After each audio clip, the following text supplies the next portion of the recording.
and keep up the pressure.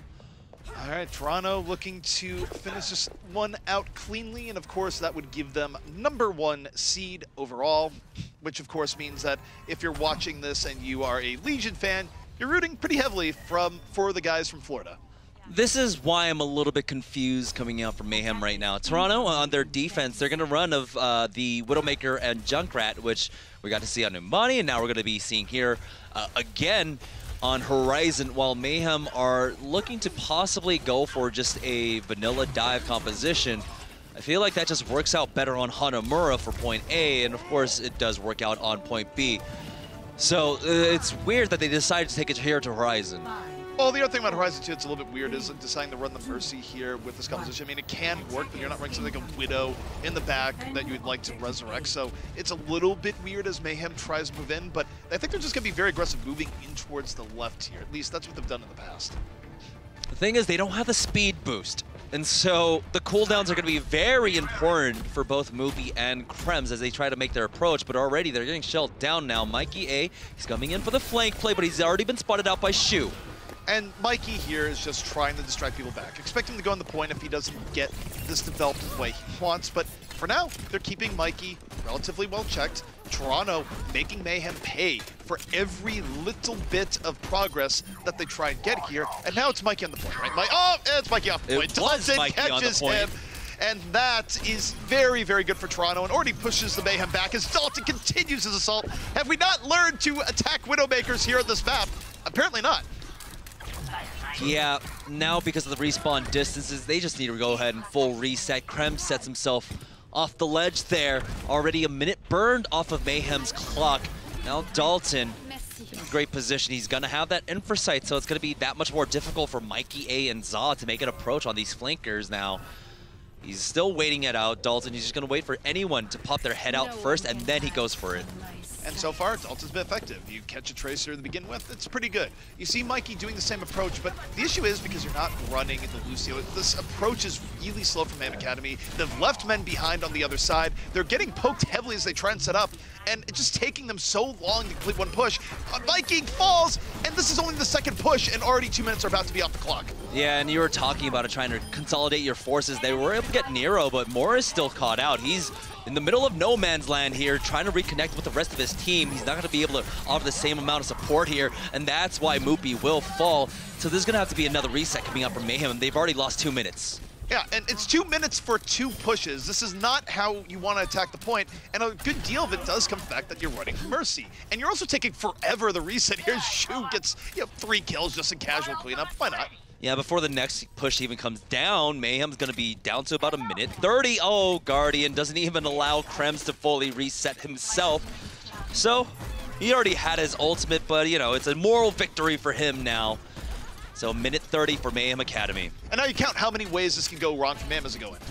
Tire, not using support ults correctly. Za diving in and running into a Transcendence. There's a lot of ways that Toronto can take this fight, and not least of which, of course, Dalton to the side. Just one good pickoff can tilt it the other way. And look at the focus fire. Krems demeched immediately. The rest of his team nowhere near. They're not able to take advantage. You've effectively lost both tanks, and yeah, just for good measure, here's a Tire, a little bit of extra stagger, looking for a Zen, looking, goodbye. You don't need to hit a headshot with a Widowmaker that's damage boosted by the Mercy onto a target that's also Discord orbed to do a lot of damage, but it does a significant more amount of damage. As you saw Krems go in, he was instantly down to about 100 HP, and of course the easy follow-up to get the DMAC.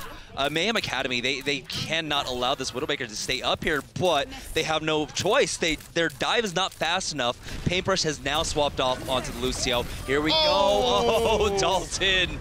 He went for the self-destruct opening and gave Dalton the best opportunity to just finish him off early. You're not going to remech when you're dead!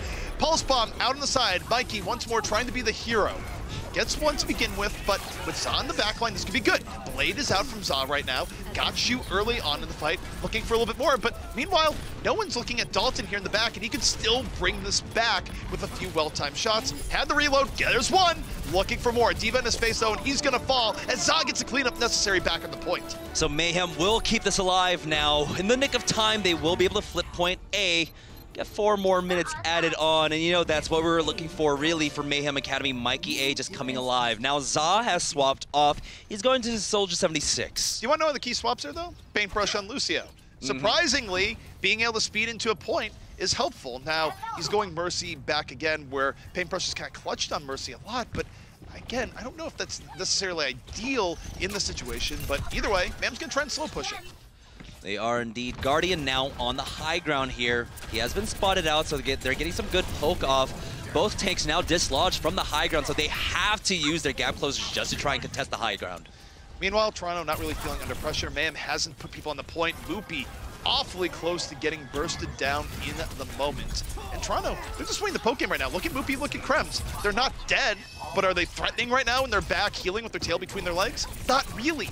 And this is just the mechanical difference right now between the two teams, how they're playing. A lot of it relates back to Dalton and Nero, and they still have the Transcendence up, but look at the counter dive. Nero, Cruz low, Cruz out of the fight immediately. It's Mikey making his presence known. Nero might be next to fall, but no, the Transcendence keeps him up in the fight. 85% close to a blade, diving back the other side, looking for Tracer, as Mikey continues his raid, gets you after the Transcendence, and it's Mikey making the opportunities here. And Zal with a tactical visor from the power position on the high ground, just getting some free damage off now, but Axiom has come back. Both supports are gone, and Axiom is able to keep this alive for his team with that Primal Rage. Za has even fallen, and Mayhem Academy, even though they had all the picks in the world, they just weren't able to secure a pick. No, they were not. And Toronto, they don't give up a tick here, so what has really been damaged here? The answer is nothing. 2 minutes left, and they have options for the next fight. So it's going to be the Primal Rage, the Self-Destruct, the Pulse Bomb, and the Transcendence for Mayhem Academy, but it could all just be shut down. Nero's got the Nano Blade, and Transcendence can be cut through with that.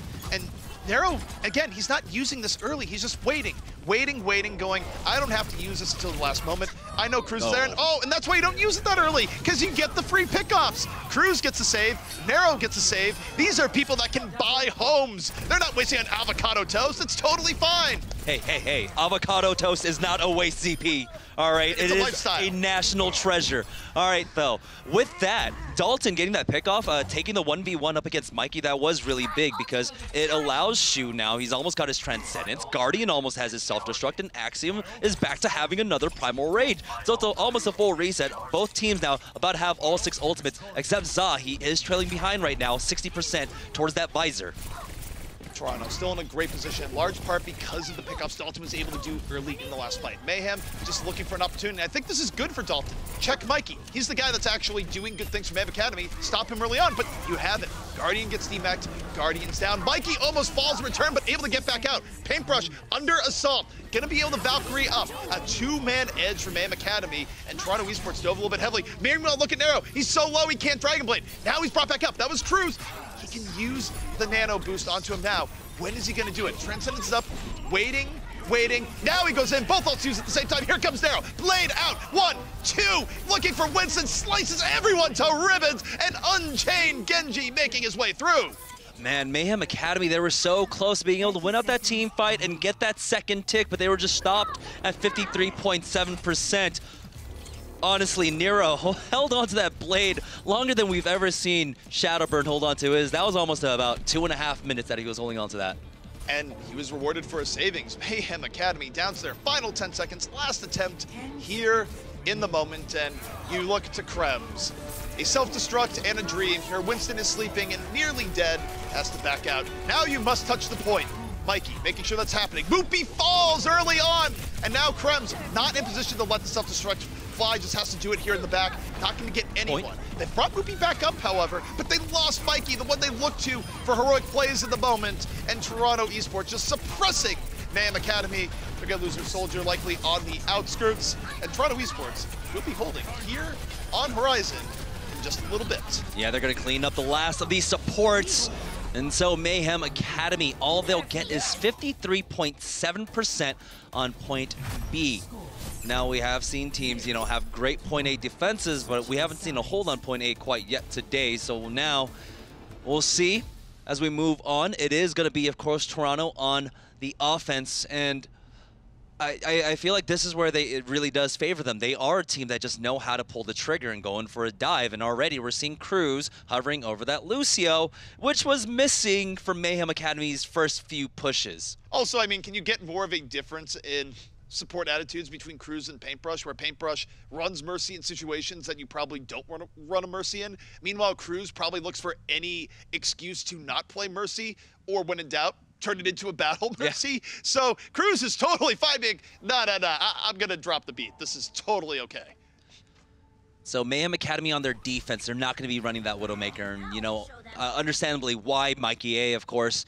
He can play the Widowmaker, but on this kind of ping, it's very difficult for him to. So he's going to go ahead and play that Tracer. But it's been a very difficult go of it because he's had Dalton on him the entire time. And Shu has also been supporting Dalton in those TVTs. The Orb of Discords are going out onto Mikey. Even though he's got that the healing orb coming out from Moore, the damage completely overshadows the healing. Well, you sort of touch inadvertently on a key weakness here of Mayhem Academy, which is that they can't run Widow. They just, I think it's part of Mikey's ping, but we just never see them run Widowmaker, and the times he has been in Widow, it hasn't been great. So unlike other teams in Contenders that can go, yeah, we're gonna have a Widow option, it's not a thing for Mayhem Academy, and hasn't been for weeks. Yeah, and so Mikey A, again, he's going to have a difficult time trying to play this Tracer. I imagine Mayhem Academy would love to be able to play the Widow here because it is so potent, as we got to see Toronto. They were running that on their defense. Full dive now, Toronto pushing forward. We'll see who they try to target first. Now, we do have Za, of course, on that Junkrat, just shelling away at them, but Toronto haven't taken any poke quite yet. Toronto just buying their time, waiting for speed boost to be a thing, and I expect them to be a lot more aggressive than what we saw from Mayhem Academy here, in large part because, hey, they're running Lucio. They don't have to sit here and be slow about it and give tons of opportunities. Instead, you see Dalton going on the back, and now, here's the way in. They immediately go. 3 people in on the top, Mercy in their sights. Narrow got bopped early on, and even though there's a lot of poke damage coming from Toronto, they weren't able to fish immediately. Dalton gets one on the Moore, gets a health pack, and oh, 0G, Tracer v Tracer. Well, not quite 0G, it's like half gravity, quarter gravity. Either way, whatever gravity, Mikey is fine as Za gets the cleanup on the back, both tanks down, and Mayhem Academy will withstand the very first push. Yeah, but with that staggered kill, they might actually have an opportunity. Never mind, there is the res, so Mayhem are starting to stabilize here. They can wait the rest of their respawns to come in. Toronto do have a small window to try to get in on this, though. They have a small window, but how aggressive are they going to go in? The biggest thing is that Mayhem Academy, they're no longer on the top. In fact, they have to back out, so though they'll be able to 6v6 and have a tire, it's still not the greatest position. Now, you look towards Za. Gonna fire out the tire here very early, waiting. 8 seconds. This is crucial to them right here because they would love to have additional time, diving in, and oh, you can't send a tire directly down the gut like that. It's not going to work. They don't get anything off the tire, and Dalton, a great entry here to the back if he decides to go for it. Knows what the sun is. Look at the counter dive, or the dive coming in with the tanks, Nero, and Dalton. Dalton gets blown up, but the approach there was so nice for taking out more. Yeah, Nero dropped down low as the Transcendence is used by Toronto, but Nero is nowhere near it, so he does not get the healing at all whatsoever. It's a 1-for-1 exchange here as Guardian is hunting down the Diva, but the self-destruct will zone him out. Ultimately, Axim will be able to take out Paintbrush, and even though this fight's going all the way over at the Mayhem Academy spawn, it is Toronto Esports getting this victory out, and so they will be able to take the point and move on to point B. You know, kudos to Mikey A. As everyone was playing off the objective, that man was playing the objective, and actually, this point already would have been Toronto's if Mikey got sucked into it on the other end. So, this is actually looking really good for Toronto coming into this next push. They've got 4 ultimates online, while Mayhem Academy, they're making swaps. Paintbrush has now gone over to the Honor. They got Za! They got Za early on! The early pickoff makes it work, and yeah, if there's gonna be any chill, there's not anymore. Things are heating up. Toronto moving right back in, pushing them back in the spawn. They haven't even used anything outwise here. They're about to get Transcendence and Barrier. Everything else is up. If Nero could just stay alive. He was under pressure, gets the back out, and that's enough. Toronto crushing through point B off of Shu's pick onto Za. And that happened so fast. Yeah. I mean, we got to see Shu do this time and again, right? When Yeah. he's on the Zenyatta, there are very few Zenyatas here in Contenders right now who matches up with him. And it's so potent for Toronto to have that, especially because they do run dives so often, right? And so when you have that Zenyatta and you have the orbs out, it's so much easier after he gets that pick for them to decide the next target. The orb comes out into the next one, they just go ahead and transition over. That's why we get to see the snowball effect so heavily for Toronto. And to be clear there, too, that was Toronto's suppressed form there. If they were an anime villain, that was like first form. They still had so much left in the tank when they took that. But that's also a testament to the power of, well, you get Junkrat for free early on. The other team's in a world of hurt. Now, this is what we just saw on Horizon. Horizon is kind of a Widow-heavy map. We almost always see Widow on the defense there. If Mayhem doesn't have a Widow pick, why do you think that they chose Horizon over Hanamura? I think that they hope that Mikey could have a good time on his Tracer, which he has been effective in the past. But look, the reality is that Mayhem Academy is working with a hand tied behind their back when they don't have a viable Widowmaker threat. The teams that are doing really well in Contenders so far have good Widowmakers, and Mayhem Academy, they don't even attempt to play a Widow in most situations. Yeah, well, we've got some replay for you. Here we are heading over to see Nero on Genji, which this is a familiar sight, is it not? Yeah, this was the Nano Blade that they were holding on to for a very long time. And honestly, this fight almost went over to Mayhem Academy if they had been able to hold on to one more member or if they had taken out Nero. I believe right before that you were mentioning, ZP, that Nero was down to about 50 HP, maybe 20 HP before he got healed up. If they had converted onto that Genji, they might have been able to punch it forward. Yep, and at the very least, from the spectator point of view, Nero made the wait worthwhile. I think there's no worse thing in caster. It's just like, he's waiting, and then he finally pulls out the blade and then dies to his Zeta. So he's like, why did we wait so long? But that was one case where we waited for the Nano Blade for a really long time, and it paid off. I think that this is probably going to be a first for us where we can actually see the entire taking of a point in a replay. But here we are, just watching Toronto walk all over Mayhem Academy. And Dalton got the cleanup there, but the key part is that Zahn normally would have provided very good delay there, and because he died early, well, it doesn't work. And if you saw the kill feed during that replay, Shu was actually involved in every single one of those up until the last one where Dalton gets the final finishing blow, I believe, onto the D.Va. So that's what I'm talking about. That's why you need a Zenyatta in these dive compositions. You just throw the orbs around. That is so much more damage. And of course, Shu, he's got deadly accuracy himself. I mean, he started it all off taking out Za. So that's why it is so important to have that kind of like Zenyatta ace in your team. Jonak nerf patch when? Never. All right, well, we are going to go to our fourth and final map of the evening. It is Dorado. Now, that's a lot of black and red that we see on our screen right now. Do we think that Mayhem stands a chance to pull out a map win on this game? There's always a chance, but again, it's going to be pretty difficult where we do see a lot more Widowmaker on Dorado. So the part where they're going to be coming in and they won't run a Widowmaker, or if they run it, they probably won't run it well because they don't have faith that Mikey can run it given his ping issues. It's not ideal for Mayhem, but it's still better than Junkertown, which forces sniper compositions. At least Dorado, you have the ability to sometimes not run it. If you don't run on Junkertown, it's more like both hands tied behind your back. Yeah, really, it is the map pool that's just really punishing Mayhem at this point. They're not able to run that Widowmaker at all. It was the same situation that we saw LNL versus XL2. You know, it's the lesser of two evils at this point, and so they are going to go ahead and send it over to Dorado, where I'm hoping to see Za more on the Genji. We'll see how that works out for them. Most importantly, Paintbrush, Lucio. Let's go. All righty, Toronto Esports, Mayhem Academy. Can Mayhem get on the board for this series? Oh, Moopy, you play with our hearts, but you are main tank. There's not even likely possible that you're going to first. Why you do this? Much as I would like to see that, yeah. Already we are out the gates. Now it is going to be the dive coming out. Mayhem Academy Paintbrush will be on the Lucio. On Toronto's side, we are seeing XL2 Shades. Nero is going to be on the Pharah, and Dalton is, of course, on that Widowmaker.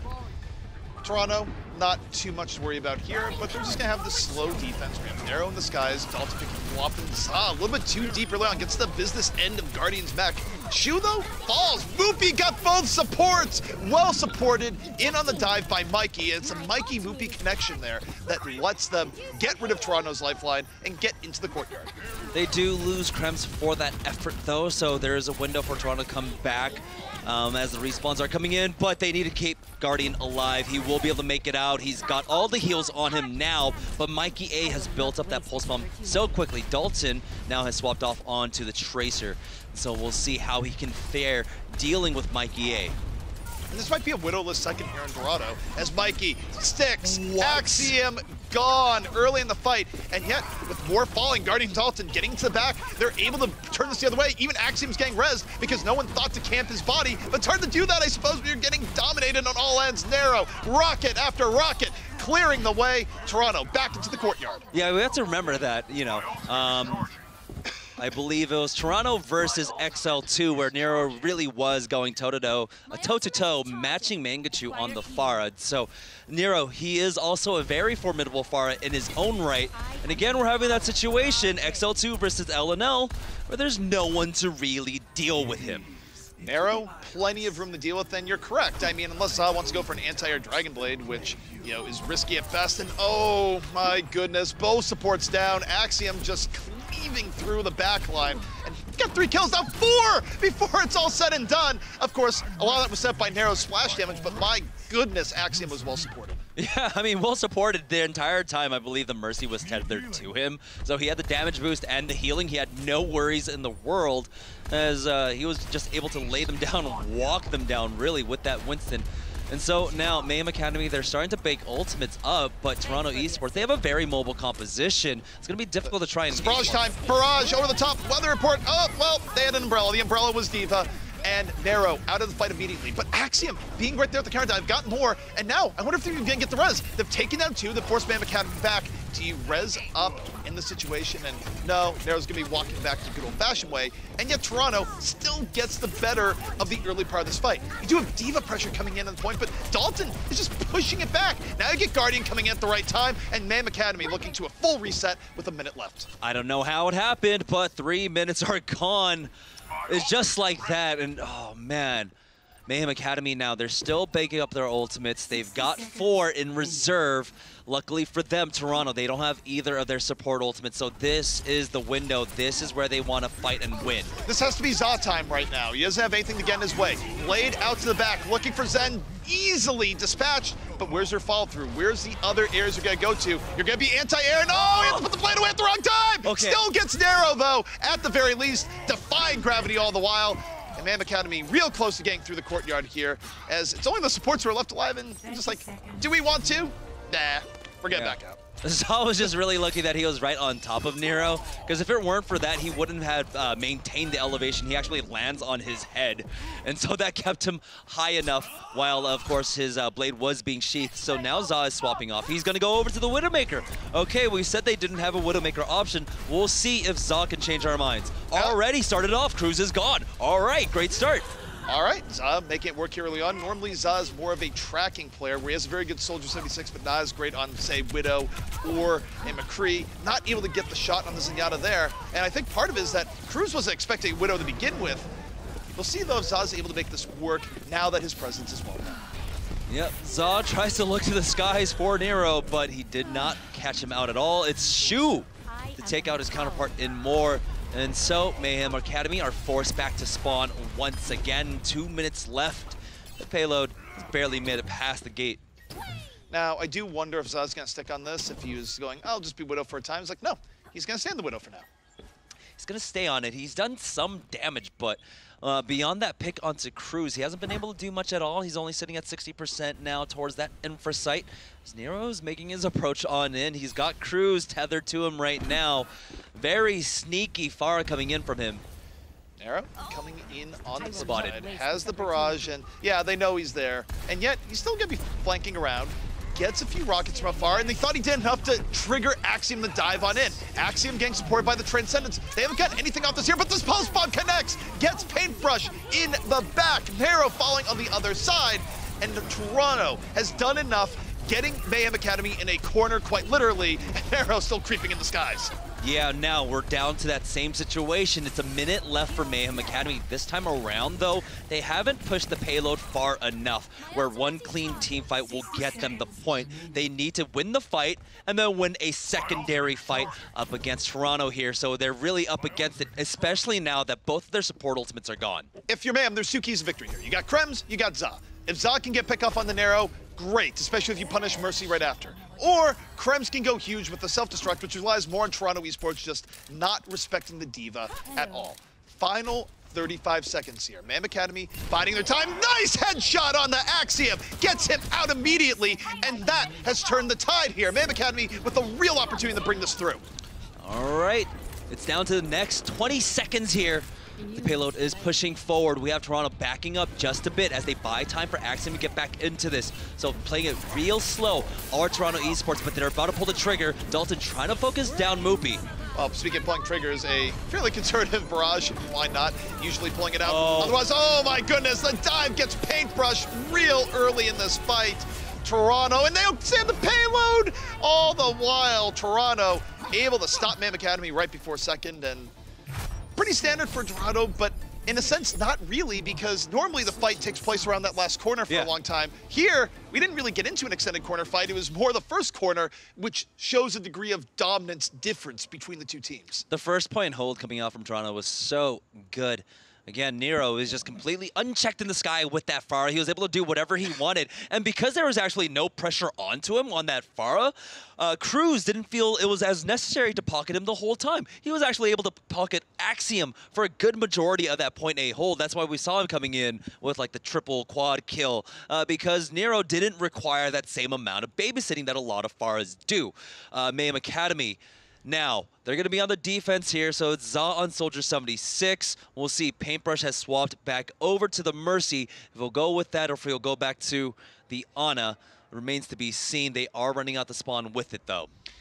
And not really surprising here, although Paintbrush is going to have to be careful about how far out he goes. Widowmaker is a uniquely terrifying threat to a Mercy. It means that Paintbrush is going to have to hide more so than you'd like. Being in the air after Winston leaps, for example, not anywhere near as safe. Number one thing here is don't get picked by Nero early on, because that would be a disaster. Zenyatta just doesn't have the healing throughput to make the push work if you lose the Mercy early on. Yeah, we saw the effects of a damage-boosted Widowmaker when, I believe, Za was able to connect onto Axiom, right? It was about 500 HP, just instantly gone, 400 something. Work it. I forgot that this was actually his dance. I missed most of the dances when they were out. You know, he is my dance idol because I dance nowhere near as well as that. I thought Winston was your dance idol. No, it's changed. Okay. Winston is too lofty of a goal. Roadhog is my new god now. Okay, so Nero's going to step out with this. Widowmaker has taken some peeks. Goes for the grapple. Doesn't connect with the shot, but you'll have other opportunities. The cooldown is so low on that ability. Arrow creeping. Almost gets a headshot on the Moopy, but now looking for other targets. Getting Soldier on the back end be good, but he does get the headshot. Moopy slowly getting healed up here, and oh my goodness, almost dies on the leap out. And the importance here is that even though they don't get pickoff, look at how far back Mayhem Academy goes. Off tank damage alone as Axiom was in hot pursuit. But that does mean that Paintbrush is building up a lot of his ultimate right now. Axiom dropped low. He's got to be careful. He's at 250 HP. Drops back even further now. But Nero, he's got no pressure on him whatsoever because of this tank line. They're just standing right in front, in between Moopy and Krems, and Shu in the back, and Nero. Super early Valkyrie coming out, and Dalton's down. This should be the time for Toronto Esports to just back out. I think normally they could challenge Valkyrie, but why do it when you're down people here early on? And that's just why they back out. So the Valkyrie buys Mayhem sometime, but not as much as they would like. Yeah, so you do have, there is that trade-off, right? If you're going to play that Widowmaker, you do have the one-shot ability, also just a ton of damage. But if you don't convert the damage into eliminations, that means it's going to be a Valkyrie for Paintbrush. Luckily, though, Paintbrush already used it. It's fizzled away. They don't have to worry about it now. Cruz has his Valkyrie as they push forward. That was a barely moving Mercy that Nero missed there, but he does hit the moving Soldier. Soldier down, so is Morton. Both support's gone. The lifeline out of it. For the defense here as Toronto Esports make this a very clean push. An amazing dive by Axiom, backed up by follow-through on all members of the team, and Nero gets to go even deeper. Yeah, with how much space that Toronto are creating for the rest of them, you get to see that Cruz pockets shoot, even when Mikey A is jumping onto him. So normally, you know, Mikey A is used to being able to pick off and one-clip these supports in the back line, but Toronto are just so aware of everything right now. He's not able to have that same kind of performance that we see on the Tracer. Back out a bit here. Toronto not with a whole longer to go here. 4 minutes and 17 seconds left on the clock. They can bide their time. Now, Mayhem Academy does have a lot in reserve here, but they're very scattered. You see Mikey super far back. It almost falls. That was close to taking it back. I think it was a headshot, but not fully charged. And Mayhem Academy just really struggling for good defensive positioning. And oh, a headshot on the Winston forces out the primal rage immediately. And you don't want a primal rage there as a Winston. Everyone just kites back into the courtyard. Axiom actually gets into the back and is able to take out Zaw, forcing out the res from Paintbrush. Transcendence is used by Moore just to cover that resurrection. Paintbrush is getting close to his Valkyrie, but the self-destruct is there. They're going to try and zone them out now. Axiom is still in the thick of things. We'll get the DMAC onto Krebs. No one's damaging him. He's cleaving so many people and yet totally fine. The support from Guardian make it work so well for Toronto in the fray of things. Meanwhile, Nero, so much room to work with, not landing all of his shots, but still being a threat. And the most important thing here, Toronto Esports is one fight away from taking the map. One fight away. Cruz will have his Valkyrie. Paintbrush used his again with no effect whatsoever. And Dalton is just lurking here in the back. Axiom started it off already. Moopy's gone. Axiom playing out of his mind right now. Nero versus Tracer here in the back. Recon sight up. All they need is a pick or two. Moopy is brought back into the fight, but you take a look here. They're pushing the cart. 1 meter, 0.31. They almost end up ninjaing it in the moment. Guardian pays for that attempt with his life. Yep, and so Moore will double down into this with the Transcendence, but it's not enough. Dalton comes in with a double kill. They might have actually just done it. They do. And so Toronto, off the back of just an amazing play coming out from Dalton, and I don't even know how that happened. How does that happen? Axiom was just getting away with murder this entire series. Murder doesn't even begin to cover it, where he was well supported by his flankers at all times. He was getting the kill credit, but still, great engages coming in from Axiom that enabled the rest of Toronto to shine. And Toronto, tank play has not always been their high point, but it felt like that in this series at the very least. Starting out on Dorado, we saw a bunch of Pharah play coming out.